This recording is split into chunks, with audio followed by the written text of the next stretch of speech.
Plastic వాడకాన్ని తగ్గించి పర్యావరణాన్ని కాపాడుకోవాల్సిన బాధ్యత ప్రజలందరికీ ఉందన్నారు తెలంగాణ శాస్త్ర మండలి చైర్మన్ గుత్తా సుఖేందర్ రెడ్డి తెలిపారు.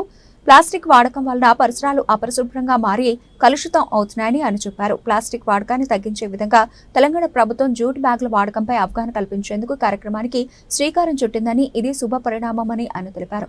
నేడు తెలంగాణ రాష్ట్ర మంత్రి కొండా సురేఖ, సిఎస్ శాంతికుమారి తెలంగాణ శాసన మండలిలో గుత్తా సుఖేందర్ రెడ్డిని కలిసి జూట్ బ్యాగ్ ని అందజేశారు. సందర్భంగా ఆయన వ్యాఖ్యలు చేశారు.